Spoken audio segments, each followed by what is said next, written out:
हमने उत्पत्ति अध्याय 3 में पतन के बारे में थोड़ी बात की, लेकिन उत्पत्ति अध्याय 4 क्या कहता है? आइए पहले उत्पत्ति अध्याय 3 पद 15 को एक बार फिर से पढ़ें।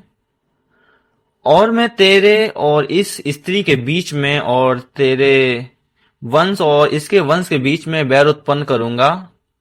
तो ये दो बीजों के बीच प्रतियोगिता है, ठीक है। वह तेरे सिर को कुचल डालेगा और तू उसकी एड़ी को डसेगा। और इस प्रकार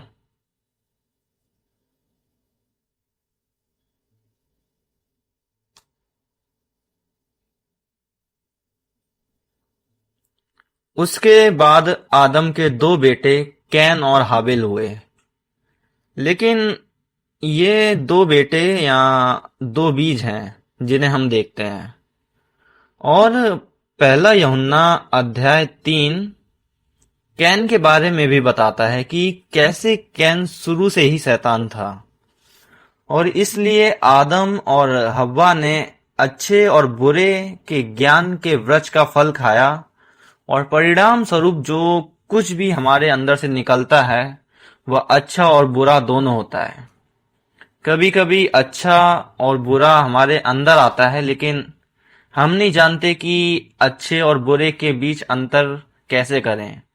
हमें लगता है कि यह अच्छा है, लेकिन जरूरी नहीं है कि परमेश्वर की नजर में अच्छा हो। याद रखें, जब हव्वा ने सर्प से बात करने के बाद फल ले रही थी, यह सुनकर कि सर्प परमेश्वर के वचन के खिलाफ क्या कह रहा था। एक बार जब सर्प का शब्द अंदर उसके अंदर गया और हृदय के सिंहासन में बस गया, तो उसे सर्प के शब्द प्राप्त हुए। उसने पेड़ को देखा, वह बगीचे के बीच में था। मुझे यकीन है कि बाइबल ऐसा नहीं कहती, लेकिन मुझे यकीन है कि उसने उसे पहले देखा होगा। वह बगीचे के बीच में ही था। भले ही उसने देखा हो या नहीं, वास्तव में कोई फर्क नहीं पड़ता, लेकिन उसने तब देखा और पेड़ आंखों के लिए अच्छा कैसा लग रहा था। याद रखें कि सृष्टि के 6 दिनों में किसी किसी की आंखों में अच्छा था और परमेश्वर ने देखा, और यह किसकी आंखों में अच्छा था? परमेश्वर की आंखों में। परमेश्वर ने मानव जाति की रचना की। उन्होंने कहा कि यह बहुत अच्छा था, लेकिन इस बार उसने उसे देखा और उसकी आंखों में अच्छा लगा और वह उसके भोजन के लिए अच्छा था। किसके लिए वांछनीय था? उसे बुद्धिमान बनाने के लिए। नीति वचन अध्याय 18 हमें बताता है कि जीवन का वृक्ष इसे लेने वाले के लिए बुद्धि है। जीवन का वृक्ष ज्ञान है, लेकिन उसकी इच्छा ने उसे बताया कि यह जीवन के वृक्ष की तरह है, गलत सत्य और गलत सुसमाचार। इसलिए हमें प्रशिक्षित होना होगा और सीखना होगा कि परमेश्वर के दृष्टिकोण के अनुसार क्या अच्छा है और क्या अच्छा नहीं है। इसे अलग करना और पहचानना है, और इसे धार्मिकता का शब्द कहा जाता है। इब्रानियों अध्याय 5 पद 10 यह परमेश्वर द्वारा एक महायाजक के रूप में नामित होने के बारे में बोलता है। मेल्कीसेदेक के क्रम में पद 11 में कहा गया है कि उसके संबंध में मलिकीसेदेक का जिक्र करते हुए हमारे पास कहने के लिए बहुत कुछ है, और यह समझना कठिन है कि क्या यह वैसा ही है जैसे यीशु कह रहे थे। मेरे पास आपसे कहने के लिए और भी बहुत कुछ है, लेकिन आप उसके बारे में उन्हें सहन नहीं कर सकते। हमारे पास कहने के लिए बहुत कुछ है, इसे समझना कठिन है क्योंकि आप सुनने में कमजोर हो गए हैं। हालांकि इस समय तक आपको शिक्षक हो जाना चाहिए था और आपको इसकी आवश्यकता है, लेकिन आपको फिर से किसी की आवश्यकता है जो आपको परमेश्वर के वाणियों के प्रारंभिक सिद्धांतों को सिखा सके। आप प्रत्येक व्यक्ति को दूध की आवश्यकता है, ना कि ठोस भोजन की। जो केवल आप शिशु की तरह हैं जो केवल दूध खाता है, मतलब पीता है। वह धार्मिकता के शब्दों का आदी नहीं है, क्योंकि वह एक शिशु है। लेकिन ठोस भोजन उन परिपक्व लोगों के लिए है जिन्होंने अभ्यास के कारण अपनी इंद्रियों को जकड़ लिया है, जो अच्छे और बुरे को समझने में सक्षम है। धार्मिकता का शब्द हमें अच्छे और बुरे को पहचानने में सक्षम होने के लिए प्रशिक्षित करता है। यह उस जहर के प्रतिकारक की तरह है जो हमें दिया गया था। हम पवित्र आत्मा के मार्गदर्शन के बिना नहीं कर सकते, और शब्द के बिना हम यह नहीं समझ सकते कि क्या अच्छा है और क्या बुरा है।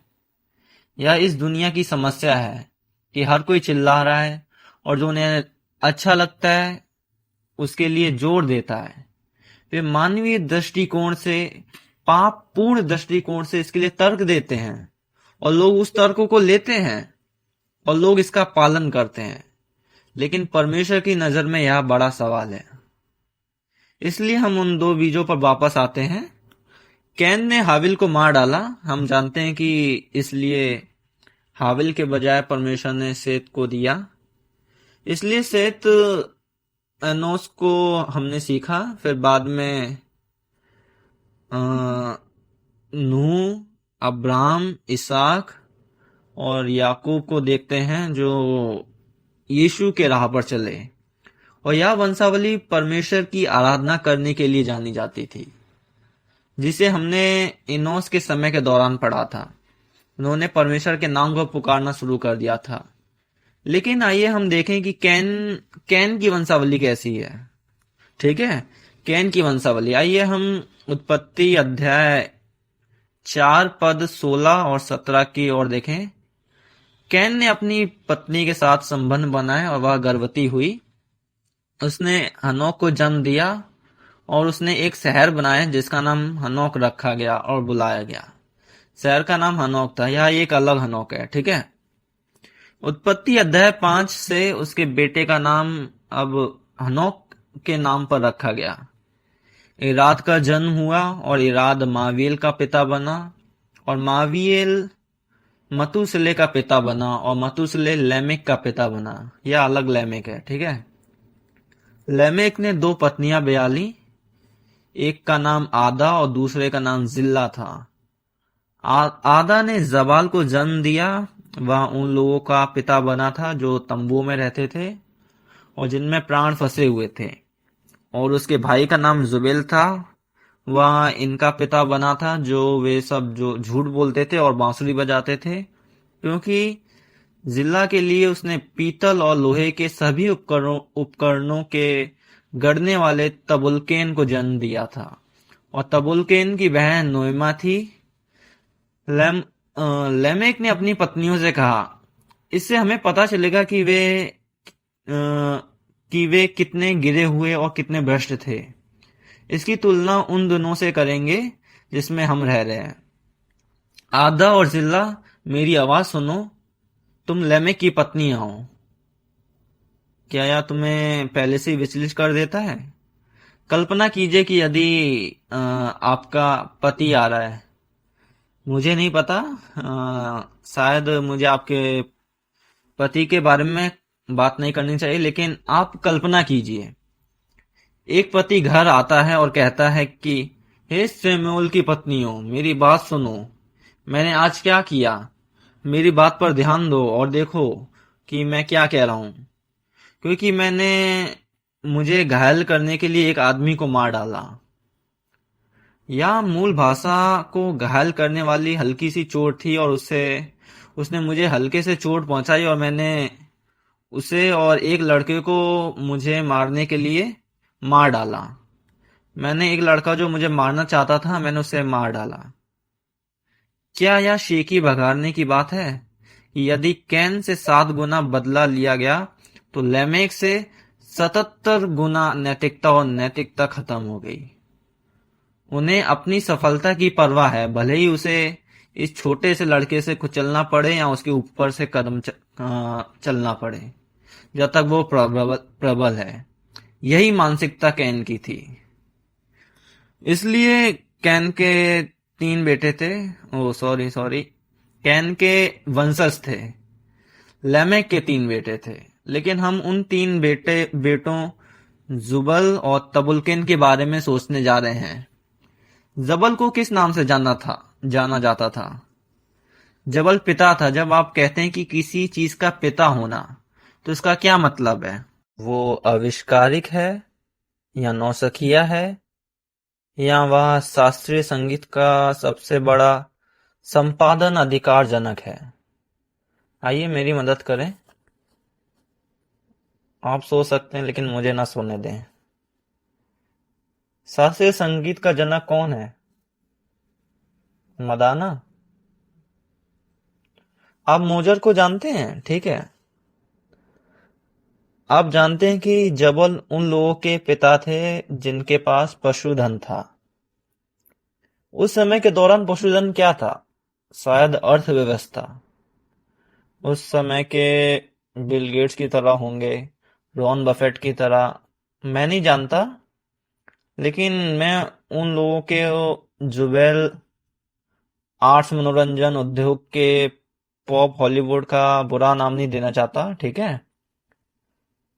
अर्थ के जनक शिखर पर है। सभी उपकरणें हैं वहां पर। फोजर के बारे में क्या, आपको क्या लगता है कि वह इन स्टील और धातु के लोहे के हथियार क्यों बना रहा था? तो सैन्य। अब इस पृथ्वी पर रहने वाले अधिकांश लोग इन 3 कारणों में से एक के लिए अध्ययन कर रहे हैं। क्या आप चाहेंगे कि यदि आपको इन तीनों में से किसी एक को चुनना हो तो आप क्या चुनेंगे? अर्थव्यवस्था, पैसा सब कुछ खरीद सकता है, इस तरह की अवधारणा है, या मनोरंजन, लोकप्रियता के बारे में जो भी प्रसिद्ध है, जो आपके लिए धन शक्ति ला सकती है। सेना के बारे में क्या, अब आप इसके बारे में सोच सकते हैं कि दुनिया में सारी चीज क्या कहते हैं, शक्तियां क्या करती हैं। उनके पास परमाणु बम होते हैं, उनके पास सैन्य बल होता है। तो आप किसके लिए जी रहे हैं? या वही है जिसके लिए दुनिया जी रही है? क्षमा करें, अमेरिका के पास ये तीनों हैं। और अमेरिका ड्रीम जैसी कोई चीज नहीं है। ना केवल अमेरिका, मुझे लगता है कि हर कोई इसकी तलाश कर रहा है, चाहे हम इसे स्वीकार करें या नहीं। उस पड़ोस की तुलना करें, इस देश की तुलना इस देश से करें, और इस देश के लोग अगर आराधना कर रहे हैं, तो आप कहाँ जाना चाहेंगे? आप कहाँ जाना चाहेंगे? ये लोग दावा कर रहे हैं कि वे लोग कमजोर हैं, लेकिन वे परमेश्वर की आराधना करते हैं, ठीक है। और दूसरी तरफ वो लोग हैं जिन्हें आप जानते हैं कि उनके पास अच्छा पैसा है, उस वहां पे अरबपति रहते हैं, वहां पर मनोरंजन के पॉपवुड या हॉलीवुड के सभी प्रसिद्ध मजा और उत्साह हैं। और फिर वहां पे सहन शक्ति भी है, जो क्या कहते हैं, रक्षा करती है। तो आप किस दुनिया में रहना चाहेंगे? आप जानते हैं सही उत्तर, लेकिन आप अभी सही उत्तर को भूल जाइए। हमें ये देखना चाहिए कि हमारा शरीर इस समय किस दिशा में जा रहा है। क्या मेरा जीवन दाईं ओर जा रहा है? लेकिन आपके जानने से पहले उनका क्या होता है? इस अध्याय में केवल 8 वंशावलियां लिखी गई हैं, लेकिन वहां वो 10 थी, और ये आगे चलती हैं। और उत्पत्ति अध्याय 5 में ये जारी रहती हैं, लेकिन यह वंशावली समाप्त हो जाती है। परमेश्वर को इस बात की परवाह नहीं है कि जब उनके बच्चे पैदा हुए तो वो कितने साल जीवित रहे। आप जानते हैं, आप कल्पना कीजिए कि आपके प्रियजन हैं, आपके पति या आपकी पत्नी, और आपकी सालगिरह के दिन के बारे में भूल जाते हैं। ये संख्याएं महत्वपूर्ण हैं। आप सोचते हैं कि बाइबल में इन संख्याओं को जानते हैं, आप ऐसा कर सकते हैं। इन नंबरों को नजरअंदाज करना महत्वपूर्ण है। उन महत्वपूर्ण नंबरों को आपकी पत्नी, पिता, उसके जन्मदिन के, अगर आप इन चीजों को भूलने की कोशिश करें तो आपके साथ क्या होगा? आप भाग्यशाली होंगे कि आप अगले दिन सो पाए। तो परमेश्वर को इन लोगों की परवाह नहीं है कि वे कितने साल जीवित रहे, और फिर उनका अचानक अंत आता है। और वह अंत क्या है?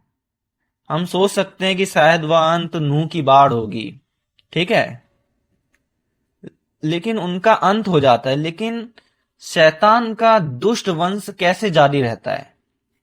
दर्शन विचारधारा के माध्यम से, जीवन के तरीके से और बाइबल में विवाह के माध्यम से यह जारी रहता है। याद रखिए, मैंने आपको बताया था कि यह जीव विज्ञान नहीं है। यह आवश्यक रूप से एक जैविक वंशावली नहीं है, यह एक वंशावली है। यह वाचा की एक आध्यात्मिक वंशावली है, और इसलिए किसी तरह या इस तरह से जीवन स्थानांतरित हो गया है, ठीक है।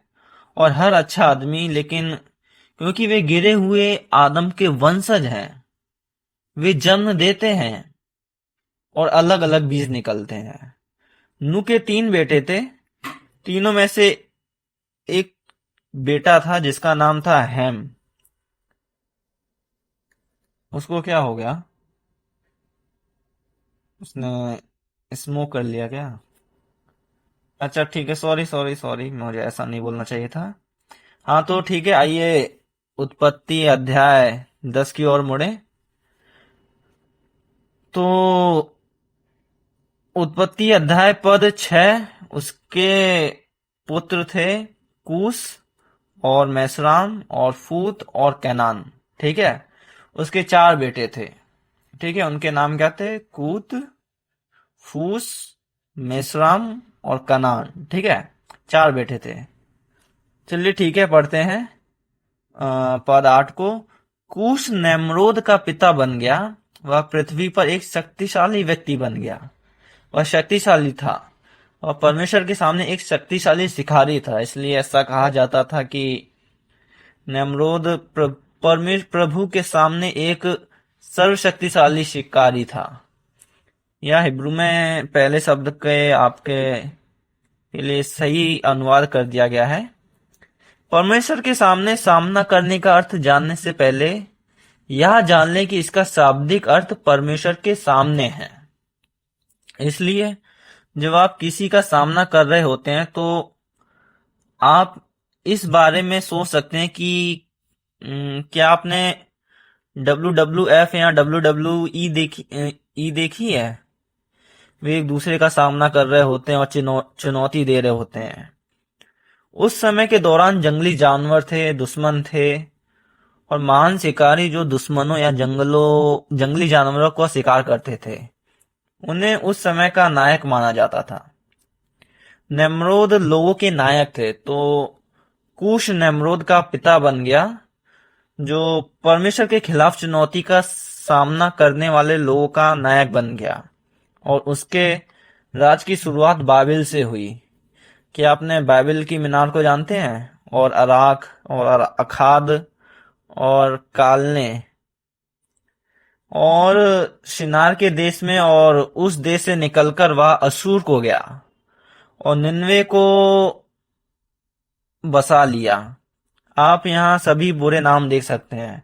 और इसलिए कूश नमरोद का पिता बन गया, जो परमेश्वर के खिलाफ था, और उसने अपना पहला शहर बाबिल में शुरू किया था। बाबिल की मीनार क्या है? ईश्वर को चुनौती देने के लिए बाबिल की मीनार का निर्माण का उद्देश्य है। अधिक विशेष रूप से उन्होंने कहा कि हम परमेश्वर की आराधना करने जा रहे हैं। यह एक टेढ़ा मेढ़ा था, जैसे कि आप एक टावर को देखते हैं जो एक स्पाइरल की तरह होता है, जो ऊपर से नीचे तक एक स्पाइरल की तरह होता है, और आमतौर पर शीर्ष ऊंचाई पर किसी प्रकार के परमेश्वर की पूजा करने के लिए एक मंदिर के टाइप का होता है, ठीक है। और वो कह रहे थे कि हम परमेश्वर तक पहुंचने जा रहे हैं, हम अपने प्रयास से स्वर्ग तक पहुंचने जा रहे हैं। और दूसरी बात, हम इस पापपूर्ण तरीके से जीना जारी रखना चाहते हैं, लेकिन हम फैसले से डरते हैं और इसलिए हम अपना रास्ता ढूंढ रहे हैं। फैसले से बचने का अपना तरीका, यह बाबिल की मीनार बनाने वाले लोगों की मानसिकता थी। आइए हम खुद से पूछें कि क्या आज ऐसे लोग हैं जो बाबिल की मीनार बना रहे हैं? मैं पश्चाताप नहीं करना चाहता, मैं इच्छा के अनुसार अपने आनंद के साथ जीना जारी रखना चाहता हूं, लेकिन मैं अभी भी फैसले से बचना चाहता हूं, इसलिए मैं खुद का सिस्टम बना रहा हूं। सिस्टम को इतना बड़ा टावर बनाया जाता है कि एक और बाढ़ से बचाया जा सके। ये लोग बाइबिल नहीं पढ़ रहे थे। जाहिर तौर पर परमेश्वर ने नूह से कहा, मैं अब बाढ़ के साथ दुनिया का न्याय नहीं करूंगा, लेकिन यही है इन लोगों के पीछे की मानसिकता। ठीक है। फूत गैर यहूदी राष्ट्रों का पूर्वज भी है। बाद में और अविश्वासी, लेकिन मेशराम मिस्र के लिए एक हिब्रू नाम है। कनान, हम जानते हैं कि मिस्र से ही फिरौन कनान आता है। कनान की 7 जनजातियां परमेश्वर द्वारा स्थापित हैं। यह उत्पत्ति अध्याय 10 पद 6 में दिया गया है। और फिर नूह के बाद हम इब्राहिम को देखते हैं। उसके 2 बेटे हुए और वादा किया गया बेटा इसाक था, लेकिन दूसरा बेटा इस्माइल था। एक बेटा जो उसे परमेश्वर के वचन पर भरोसा न करने और परमेश्वर के वचन का पालन न करने के कारण हुआ था। आइए हम उत्पत्ति अध्याय 21 पद 9 की ओर चलें। उत्पत्ति अध्याय 21:9 में कहा गया है कि सारा ने मिस्री हाजरा के पुत्र को, जिसे उसने अब्राहम से उत्पन्न किया था, ठट्टों में उड़ाते हुए देखा। अंततः उसकी माता हाजिरा इस्माइल थी। हाजिरा मिस्राइम का वंशज है। ठीक है। हेम और मिस्राइम का वंशज है, और इसलिए हाजिरा और इस्माइल है। ठीक है। और फिर पद 21, वह फरान के जंगल में रहता था और उसकी माँ ने मिस्र की भूमि से उससे एक पत्नी ली थी। मैं यहाँ अंतर्राष्ट्रीय विवाहों के खिलाफ नहीं हूं, लेकिन बाइबल के दृष्टिकोण से इस दौरान परमेश्वर ने अपने लोगों को, इजरायलियों को, अनुबंधित लोगों के भीतर विवाह करने के लिए कहा था। इसलिए यहाँ हमारे विश्वास मिश्रण के बारे में बात कर रहा है। क्या आपको सुलेमान याद है, जो उसके पतन के मुख्य कारणों में से एक था? या वह उसका शासन काल था? उनका अवतरण उनकी सभी पत्नियां और उपपत्नियों और उनके द्वारा लाई गई मूर्तियों के कारण हुआ था, और उन्होंने उन पर सही प्रभाव डाला, चाहे कुछ भी हो, यहाँ तक कि विवाह भी। हमें गैर यहूदी या मूर्ति पूजक या धर्म निरपेक्ष दर्शन और मान्यताओं को हमारे विश्वास को प्रभावित करने और विकसित करने की अनुमति नहीं देनी चाहिए। आमीन। तो इस्माइल ने मेसराम से शादी कर ली। ठीक है। और फिर इब्राहिम इसाक के बाद, इसाक के भी 2 बेटे थे। इब्राहिम के 2 से अधिक बेटे थे, लेकिन हमने केवल पहले 2 बेटों के बारे में बात की। ठीक है।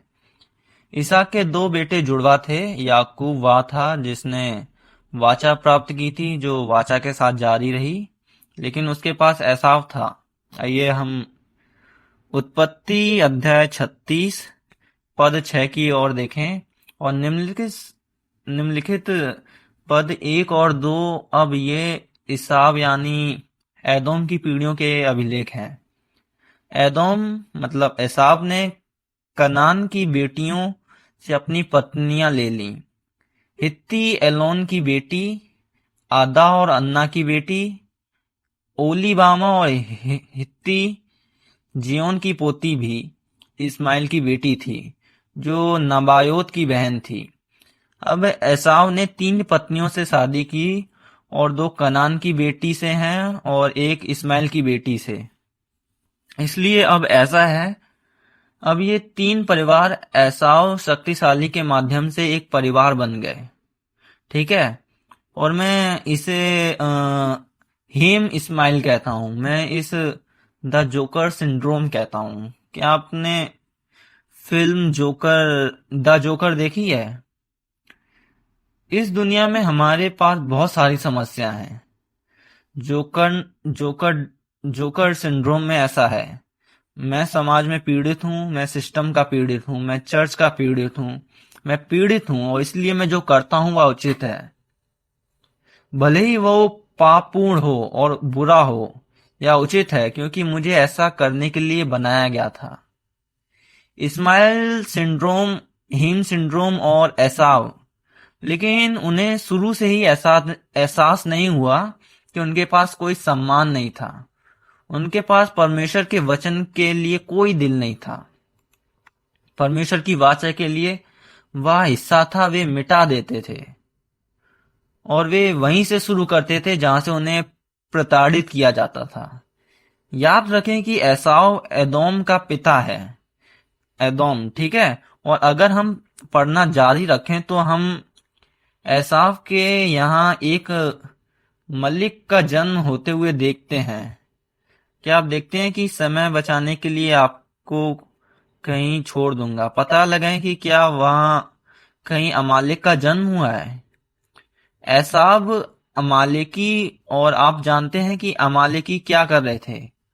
अमालेकी वे लोग थे जो जंगल में इज़राइल को नष्ट करना चाहते थे।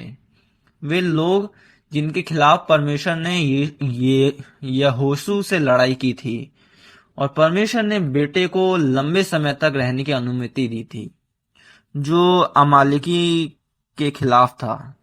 याद रखें कि परमेश्वर ने राजा से क्या कहा था। साउल को ऐसा करना था जब वह अमालेकियों के खिलाफ लड़ रहा था। उसने उन सभी को मार डाला, लेकिन उसने ऐसा नहीं किया। और बहुत से लोग पुराने नियम में परमेश्वर को पसंद नहीं करते थे क्योंकि उसने ऐसा किया, क्योंकि वो कहते थे कि वह निष्पक्ष नहीं है, वो मानवीय नहीं है। उन्हें बच्चों के बारे में, मासूम बच्चों के बारे में, उनके जानवरों के बारे में, प्यारे छोटे जानवर के बारे में क्या कहते हैं, चिंता नहीं है। परमेश्वर, आप हृदयहीन हैं, आप क्रोधी हैं, आप निष्पक्ष नहीं है। लेकिन परमेश्वर उस बीज को जानता है। यदि आप उस बीज को विकसित होने के लिए छोड़ देंगे तो वह बीज अपने ही लोगों को मार डालेगा। अच्छा बीज साहुल को यह समझ में नहीं आया कि साहुल ने अपनी मानवीय सज्जनता, मानवीय अच्छाई पर काम किया और परिणाम स्वरूप परमेश्वर ने कहा कि तुम मेरे राजा नहीं हो सकते। लेकिन आइए हम देखें कि साउल ने क्या किया। पहला शमूएल अध्याय 15 पद 8, उसने अमालेकियों के राजा और अगाग को पूरी तरह से जीवित रखा तलवार की धार पे और सभी लोगों को नष्ट कर दिया। लेकिन साउल को और लोगों ने अच्छी भेड़ों और बैलों और मोटे मेमनों को छोड़ दिया। और फिर उनका कहना था कि हमने इस मेमने का उपयोग परमेश्वर की आराधना करने के लिए, परमेश्वर को बलिदान देने के लिए रखा है। लेकिन साउल राजा हेजस ने अमालेकियों के शाही वंश के बीज को बचाया। और अनुमान लगाइए कि वे क्या करने के लिए आगे आए। इन घटनाओं के बाद एस्तर अध्याय 3 पद 1, राजा हेजस ने अगागी हमीदा के पुत्र हमान को पदोन्नत किया। हमान क्या करने की कोशिश कर रहा है? हमान का जन्म संभवतः राजा शमूएल के समय में नहीं हुआ था, लेकिन अगाग और उन सभी शिशुओं को शायद बचा लिया गया और वह वंश आगे बढ़ता रहा। और हमान क्या करने की कोशिश कर रहा था? और इजरायलियों के सभी वंश को जला देना चाहता था। और अब देखते हैं कि एसाव एदोमियों का पिता बन गया, ठीक है। बाद में एडुमैन बन गया। एडुमैन को ईसाई धर्म से उसे ईसाई बनाया गया था, यहूदी धर्म से। उन्हें जबरन यहूदी धर्म में परिवर्तित किया गया था। बाद में एडुमा इज़राइल के दक्षिण में, कनान के दक्षिण में था। और फारसी और फिर रोमन, ग्रीक और रोमन काल के दौरान, वसीयतनामा काल के दौरान इजरायलियों के पास जब कुछ शक्ति थी तो उन्होंने उस भूमि पर विजय प्राप्त कर ली। उनके दक्षिण में जहां एडियन रहते थे, उन्होंने एडमन को जबरन यहूदी धर्म में परिवर्तित कर दिया। एडियन ऐसा नहीं चाहते थे, लेकिन उनकी शक्ति के कारण उन्हें धर्म परिवर्तन करना पड़ा, और इसलिए उन्होंने यहूदी राजाओं के राजा की शक्ति के कारण उन्हें धर्म परिवर्तन करना पड़ा, और इसलिए उन्होंने यहूदी राजाओं की सहायता करना शुरू कर दिया। और शासकों के बाद में एंटीपेटर के पुत्र में से एक, जो उस राजा के दौरान राजा का निजी सहायक था और उस समय के दौरान महायाजक था, उसके दो बेटे थे। पहले बेटे का नाम फिसेल और दूसरे बेटे का नाम हेरोदेस था। हेरोदेस यहूदियों के भ्रष्टाचार का फायदा उठाता है और रोमन सम्राट तक सही पीढ़ी चढ़ता है और उसे यहूदियों का राजा नियुक्त किया जाता है। हेरोदेस क्या करता है, वह यहाँ से देखने की कोशिश कर रहा था कि आप फिरौन को एक अलग रंग का उपयोग करते हैं हुए देखते हैं। आप देखते हैं कि फिरौन ने क्या किया। उसने ऐसा करने का प्रयास किया जब मूसा का जन्म हो रहा था, तो वह इब्रानियों के सभी पुत्रों को मारना चाहता था। शैतान यही करने का प्रयास कर रहा है। यहाँ दो बीजों के बीच की लड़ाई है। शैतान इन लोगों का उपयोग उस बीज को मिटाने के लिए करने जा रहा है जो जिसका जन्म हो सकता है, वादा की हुआ बेटा है। इसलिए वह सभी लड़कों को इज़राइल के वंश को मिटाने की कोशिश कर रहा है। और फिर इस्माइल और एसाव, अमालिक ने जंगल में इज़राइल को नष्ट करने की कोशिश की, जो नहीं हुआ, और किसी तरह राजा साहुल के माध्यम से वे बच गए। और हामान चारों ओर आता है और उसे मिटाने की कोशिश करता है। एस्तर के समय में इजरायलियों ने काम नहीं किया, परमेश्वर ने उनके वंश को संरक्षित किया। और फिर हेरोदेस आता है और यीशु के जन्म के समय वह फिर से क्या करने की कोशिश कर रहा है, लड़कों को सीधे बीज से मिटा देने की कोशिश कर रहा है।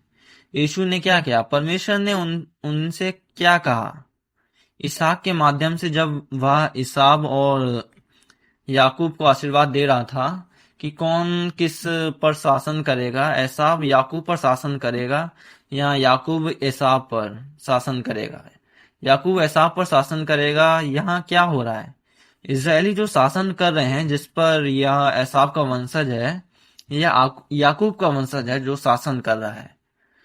घर पर दुनिया उल्टी हो गई और यीशु को इस सही दिशा में मोड़ने के लिए आना पड़ा। और फिर वे हेरोदेस थे जिन्होंने कहा कि आप सही राजा नहीं हैं, और इजरायलियों के बीच महायाजक उस दौरान एक नकली महायाजक था। और मूसा श्रृंखला के इतिहास की चौथी और पांचवी और छठवीं किताबों में महायाजक को केवल एक ही महायाजक माना जाता था, लेकिन वहां आना और कैफा हैं। अनाना ससुर था और कैफा उनके परिवार का दामाद था। उच्च पुजारी का पद उनके लिए पारित किया जा रहा था और हेरोदेस से खरीदा गया था। हेरोदेस यहाँ पुंचियंस और पिलातुस के सबसे अधिक बोली लगाने वालों को उच्च पुजारी का पद दिया जाता था, क्योंकि यह राजनीतिक रूप से एक बहुत प्रभावशाली पद था जहां आप बहुत अमीर और बहुत शक्तिशाली हो जाते हैं। और यहाँ इतना ऊंचा था कि नकली महायाजक यीशु की निंदा करते हुए उसे विधर्मी कहने लगा। नकली राजा यीशु की निंदा करते हुए कहता है कि वह गलत राजा है। आप शैतान के इस वंश के बारे में क्या सोचते हैं? अंधेरे की यह ताकत क्या यहीं रुक गई या आज भी जारी है, या हमारे जीवन में जारी है? शैतान परमेश्वर के वचन के बीज को मिटाने की पूरी कोशिश कर रहा है, और यीशु आते हैं और समझाते हैं कि बीज परमेश्वर का वचन है, और हमने इसी से शुरुआत की थी। ठीक है, इसे देखें, यहाँ लूका अध्याय 8 पद 11 में है। इस दृष्टांत में यीशु कहते हैं कि बीज परमेश्वर का वचन है, इसलिए इसकी शुरुआत अदन की वाटिका से हुई। कौन सा वचन, किसका वचन? आप पालन करने वाले हैं, और मत्ती अध्याय 13 को हम आज पढ़ेंगे और समाप्त करेंगे। मत्ती अध्याय 13 उसका पद 24। यीशु ने उनके सामने एक और दृष्टांत दिया कि स्वर्ग का राज उस मनुष्य के समान है जिसने अपने खेत में अच्छा बीज बोया, पर जब लोग सो रहे थे तो उसका बैरी आकर गेहूं के बीच जंगली बीज बोकर चला गया। जब अंकुर निकले और बालें लगीं तो जंगली दाने भी दिखाई दिए। इस पर गृहस्थ के दासों ने आकर उससे कहा कि हे स्वामी, क्या तूने अपने खेत में अच्छा बीज नहीं बोया? फिर जंगली दानों के पौधे उसमें से कहां से आए? उसने उनसे कहा, यह किसी बैरी का काम है। दासों ने उससे कहा, क्या तेरी इच्छा है कि हम जाकर उनको बटोर लें? उसने कहा, ऐसा नहीं, ऐसा ना हो कि जंगली दानों के पौधे बटोरते हुए उनके साथ गेहूं भी उखड़ लें। कटनी तक दोनों को एक साथ बढ़ने दो। और फिर यीशु के दृष्टांत में फसल का मतलब अंतिम समय है, न्याय का दिन है। और फिर कटनी के समय मैं काटने वालों से कहूंगा, पहले जंगली दानों के पौधे बटोरकर जलाने के लिए उनको गट्ठे बांध लो और गेहूं को मेरे खेत में इकट्ठा करो। शैतान हमारे दिलों में भी वही बीज दिखाता है। हम सोचते हैं कि हम अच्छे हैं। नहीं, शैतान वह बीज दिखाता है। हमें विवेक करना सीखना होगा और हमें सही रास्ता चुनना सीखना होगा।